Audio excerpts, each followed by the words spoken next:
सत्संग के बाद में आप में भी परिवर्तन आ जाना चाहिए। आपका उठना बैठना खाना पीना हंसना बोलना सब बदल जाए, सब बिल्कुल वैसा हो जाए जैसे विवाहिता कन्या का हो जाता है, ऐसे अपने प्रियतम के लिए हो जाए। गौने की तैयारी कर रहे हैं ना, गौने के बाद में ससुराल में तो शिष्टाचार से ही रहना पड़ेगा, तो इसलिए पहले से मायके में पूरी व्यवस्था। पहले माता बहनों का ब्याह हो जाता था, गौना क्यों नहीं होता था? बाल अवस्था में ब्याह हो जाता था, उसके बाद में गौने तक क्यों रहती थी मायके में? बोले अब इसको सिखाओ कि ससुराल में रहना कैसे।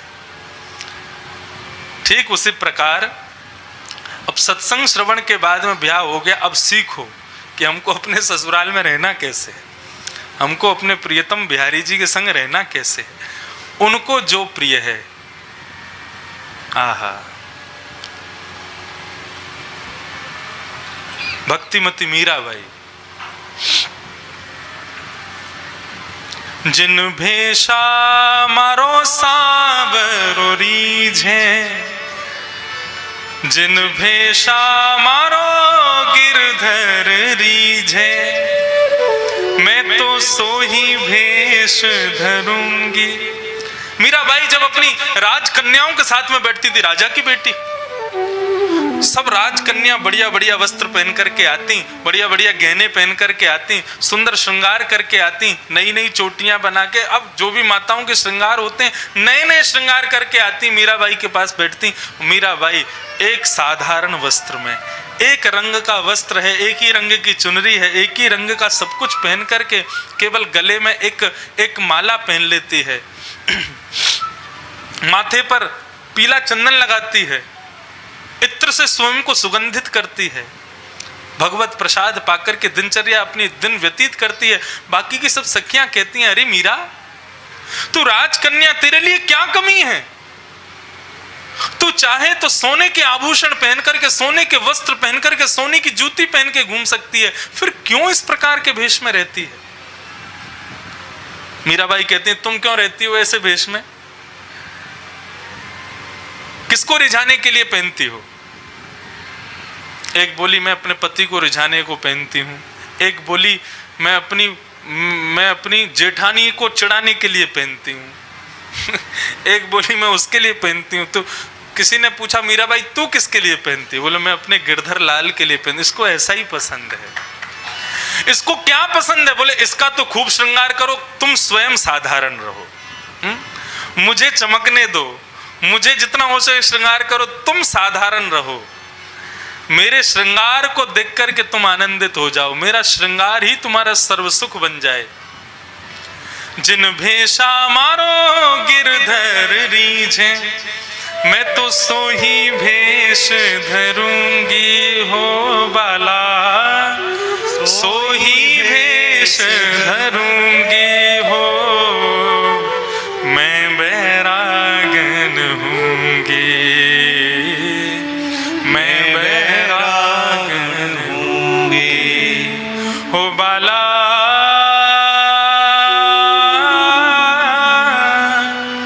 मैं बैरागन हूंगी, मैं बैरागन हूंगी, मैं बैरागन रहूंगी। क्यों? मेरे लाल को पसंद है, मेरे प्रियतम को पसंद है, मेरे प्रियतम को प्रिय है।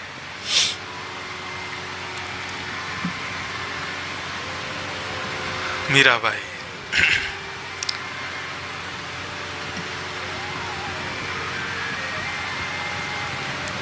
तो सत्य क्या है? मृत्यु सत्य है। धर्म का 9वां लक्षण मृत्यु का ही दूसरा नाम है सत्य। वो 9वां लक्षण कुछ और नहीं, मृत्यु ही है, सत्य ही है। उसके लिए जो प्रयास कर सको करो, वो सुखद कैसे बने। हम जीवन भर ठाकुर जी से प्रार्थना करें, साईं अम्मा से प्रार्थना करें, अपने गुरुजनों से प्रार्थना करें, हमको जीते जी भगवत दर्शन मत कराओ। हम जब तक जीवित रहें तब तक भगवत दर्शन ना हो, ऐसे ही सत्संग सुनते रहें, क्योंकि ऐसा हो सकता है कल को राधा रानी मिल गई, परसों से कथा सुनना बंद कर दोगे, हमको तो राधा रानी मिल गई अब क्यों सुने।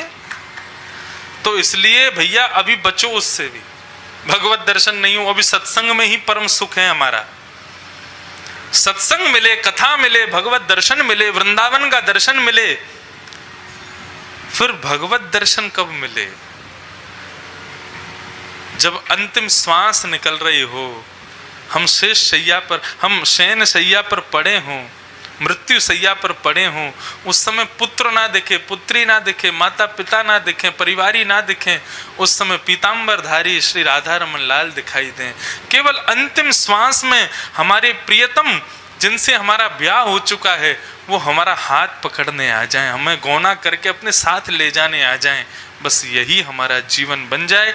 उस सत्य की प्राप्ति के लिए जो करना पड़े वो करो, यही धर्म का 9वां लक्षण है।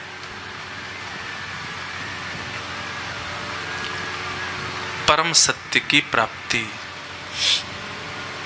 सत्यम। अब आता है धर्म का अंतिम लक्षण, अक्रोध, यानी कि क्रोध ना करना। क्या संसार में कोई बिना क्रोध किए जी सकता है? नहीं जी सकता ना? हाँ या ना कुछ तो बोलो। बिना क्रोध के कोई जी सकता है संसार में? नहीं जी सकता। तो फिर पूरे क्रोध में कोई जी सकता है? 24 घंटा क्रोध में? हम आज करके ही देखो, कथा के बाद में क्रोधित हो जाना और फिर 1:30 बजे कथा पूरी हो, कल 1:30 बजे तक गुस्से में ही रहना। रह पाओगे? नहीं रह पाओगे। क्रोध के बिना भी नहीं जिया जा सकता और पूर्ण रूपेण क्रोध में भी नहीं रहा जा सकता। क्रोध होना चाहिए, लेकिन कैसा क्रोध होना चाहिए? शास्त्र आज्ञा करते हैं, याद रखना इसको। उत्तमेषु क्षणं क्रोध, मध्यमे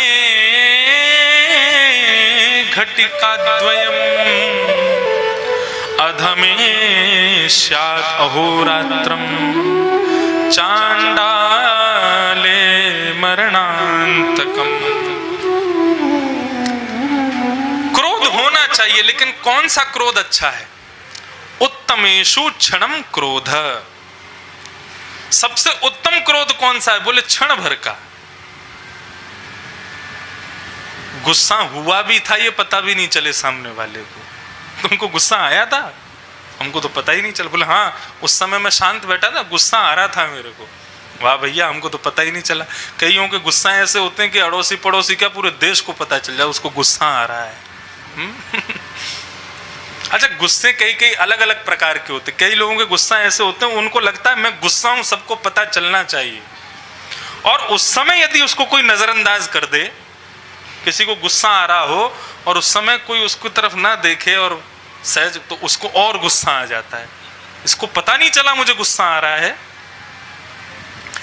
गुस्से के बड़े बड़े रूप होते हैं। कई लोग, एक माता जी की बेटे का ब्याह हुआ तो बहू आई नई घर में। 3 दिन से मैं यहाँ कथा करने, रोज मुझको चुटकुल्ला सुनाया जाता। अब मैं भी सुना के जाऊंगा एक।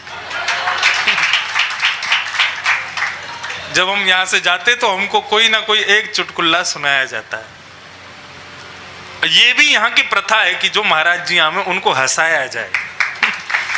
मतलब ऐसी ऐसी सुंदर आपकी व्यवस्था हमको बहुत बढ़िया लगी। लेकिन महाराज ये यहाँ की प्रथा है, कई जगह चुटकुल्ला सुनाने पर गुस्सा हो जाते हैं महाराज जी। हमको चुटकुल्ला सुना रहे हो, हमारी गरिमा महिमा का कोई ध्यान नहीं है। तो एक माता जी, उनकी बेटे का ब्याह हुआ। तो ब्याह होने के बाद उनकी जो बहू आई, 3 प्रकार के दुखी होते हैं लोग। एक तो होते हैं समय से दुखी, उनका बेचारे करते बहुत अच्छा है लेकिन उनका समय खराब आ जाता है, दुखी हो जाते हैं। एक होते हैं कर्म से दुखी, कर्म गलत करते हैं तो फिर दुख तो भोगना पड़ता है बाद में, जैसा करोगे वैसा भोगना पड़ेगा। और तीसरा दुख होता है स्वभाव से दुखी। एक आदमी अपने 3 बच्चों के संग पार्क में बैठा था, दूसरा कोई व्यक्ति घूमता हुआ आया, तीनों बच्चे इतने प्यारे उसके। उसने कहा ये तीनों बच्चे आपके हैं? तो वो बोला 4 होते तो तू क्या कर लेता। अरे भाई पूछा ही तो है मैंने कुछ नहीं, 4 होते तो तू क्या कर लेता बता। जबरदस्ती गुस्सा, इसको कहते हैं स्वभाव से दुखी। देखो, कर्म से जो दुखी है वो सुखी हो जाएगा, काल से जो दुखी है वो भी सुखी हो जाएगा, स्वभाव से जो दुखी है उसको कोई सुखी नहीं कर सकता। तो माता जी स्वभाव से दुखी थी। उनकी नई नई बहू आई, बहू ने आज भोजन बनाया तो दाल बनाई, बढ़िया सब्जी बनाई, रोटी माता जी को पवाया, और दाल में थोड़ी नमक कम पड़ गया। माता जी ने जैसे पाया तो चिल्लाने लगी, बाहर निकल के आओ, तुम्हारी माता जी ने कुछ नहीं सिखाया तुमको, ऐसी दाल बनती है, ऐसे बनाते हैं दाल, इसमें नींबू नहीं है, नमक नहीं है, बिल्कुल चटपटी नहीं है, ऐसी दाल, ला एक कटोरी और दे इसमें। भरती पी के जा रही है, लेकिन गाली सुना रही है उसको। बहू के मन में तो है, बोलूं तो सही, माँ इतनी बुरी है तो पी क्यों रही हो, ला और दे इसमें। पीती, देख बिल्कुल नमक नहीं है इसमें, जरा देना थोड़े, तो नींबू भी नहीं है। अब वो ऐसे सुनाती गई, वो समझ गई कि ये माता जी हमारी स्वभाव से दुखी हैं। दूसरे दिन उसने कढ़ी बनाई, हाँ सिंधी कढ़ी आज बनी है, आज बनी है ना।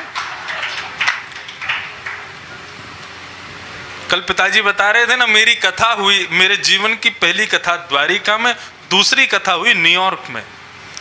तो जब मैं न्यूयॉर्क गया तो वो कथा जिन्होंने कराई थी सब सिंधी परिवार। अच्छा आप लोग तो फिर भी यहाँ, वो पता कहाँ से थे, सब पाकिस्तान के थे। और वो मेरे सामने बात करते थे। एक आए बोले महाराज जी कल मैं जा रहा हूँ, बस आज तक की कथा सुनी। मैंने कहाँ जा रहे हो, बोले कराची। मैंने कराची, और कोई हिंदू भाई कराची बोले तो थोड़ा मन में लगता। मैंने कि कराची क्यों, मेरी बेटी का ब्याह है पाकिस्तान में। मैंने पाकिस्तान में क्यों कर रहे हो, बोले मेरा घर ही पाकिस्तान में है। मैंने कहा वाह भैया। तो वहाँ कथा जब हुई तो उन्होंने भी सिंधी कढ़ी मुझे खिलाई, बहुत स्वाद, खूब आनंद आया। आज फिर मिलेगी खाने को। तो कढ़ी जो दाल को भी टक्कर मारे उसको कढ़ी बोलते हैं। हमारे ब्रज में तो गाली है कढ़ी खाए, किसी को आपने बोल दिया ब्रजवासी को तो गुस्सा हो जाएगा। तो कढ़ी बनाई बहू ने, कढ़ी बना करके अब सासू माँ को जब दी तो सासू माँ ने जैसे ही खाई, बहू झांक रही थी जंगले में से, लाल ताती हो गई, बाहर आओ निकल के। वो निकल करके बाहर आई, बोले माँ क्या हो गया, आज भी कोई नमक कम, कुछ गड़बड़ कढ़ी में? नहीं, सब्जी भी बढ़िया बनी है, रोटी भी सुंदर, कढ़ी भी बहुत बढ़िया बनी है। तो फिर गुस्सा क्यों हो रही है? बोले मैं इसलिए गुस्सा हूं, तू अच्छा बनाना जानती है, कल तूने क्यों बिगाड़ा था? तेरे को अच्छा बनाना आता है, तूने कल क्यों बिगाड़ा? फिर वो इसी बात पे गुस्सा हूं, कल वाली पे ही। तूने आज अच्छी कैसे बना दी, इसका मतलब तुझे अच्छा आता है बनाना, लेकिन कल तूने बिगाड़ी क्यों? तो ये होते स्वभाव से दुखी। तो उत्तम क्रोधी कौन होता है? श्री दत्तात्रेय प्रसंग में, हमारे भागवत में दत्तात्रेय, उनको अजगर ऋषि कहा जाता है। दत्तात्रेय जी का श्रीमद् भागवत में नाम है अजगर ऋषि। उनके 24 गुरुओं पर बहुत सुंदर, आहा इतना आनंद आता है दत्तात्रेय प्रसंग कहने में। उनके 24 गुरु थे। उन 24 गुरुओं में उनका एक गुरु है जल, पानी। दत्तात्रेय से पूछा आपने पानी से क्या सीखा? बोले मैंने पानी से यह सीखा, उसको कितना भी गर्म कर दो, जैसे ही ताप से हटाओगे वो अपने आप ठंडा हो जाता है। मानव को जल की तरह क्रोधित होना चाहिए। स्थिति गर्म है तो गर्म हो जाओ, लेकिन उस स्थिति से निकलने के बाद जल की तरह शांत हो जाओ। कई लोग कैसे होते हैं, स्थिति में भी गर्म और स्थिति खत्म हो गई फिर भी उनकी गर्माहट खत्म ही नहीं हो रही है, वो फिर भी गर्म ही रहते हैं। नहीं, क्रोध कैसा होना चाहिए? क्षण भर का, किसी को पता भी ना चले कि आप क्रोध हुए, इसको कहते हैं उत्तम क्रोध। इतना क्रोध तो सब में होना चाहिए, क्षण भर वाला, जल वाला, कि ताप से दूर हुए नहीं कि अपने आप ठंडे हो गए। और मध्यम क्रोध कौन सा होता है? घटिकत द्वयम,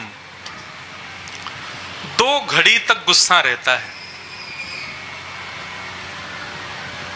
एक घड़ी में शायद 45 मिनट होते हैं, क्या कितने, 24 मिनट की एक घड़ी,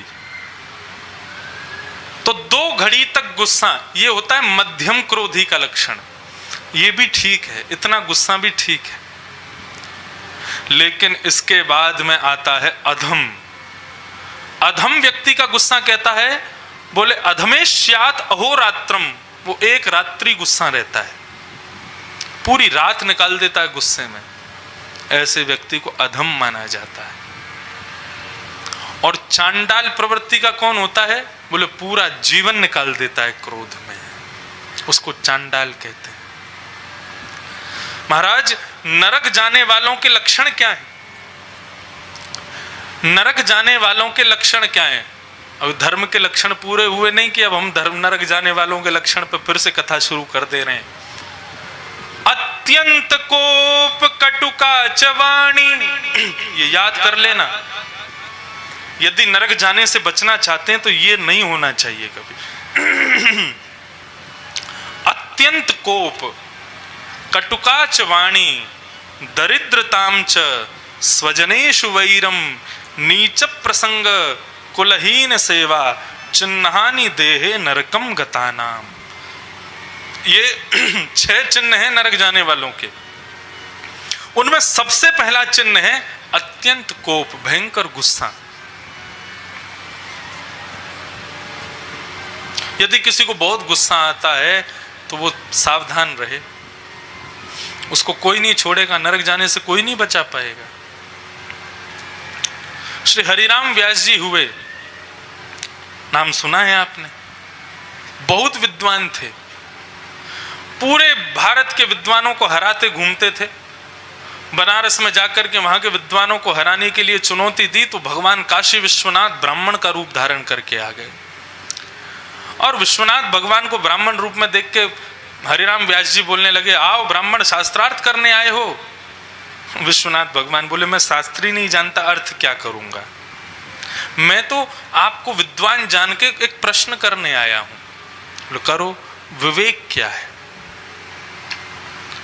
हरिराम व्यास जी हंसने लगे, बोले मेरे स्तर का प्रश्न पूछो, ये बालकों वाले प्रश्न नहीं। बोले मेरी बुद्धि में इतना ही आ सका था, मैं इतना ही पूछ रहा हूं, विवेक क्या है? हरिराम व्यास जी बोले, सद असद का ज्ञान हो जाना, क्या सही है क्या गलत है ये ज्ञान हो जाना, यही विवेक है।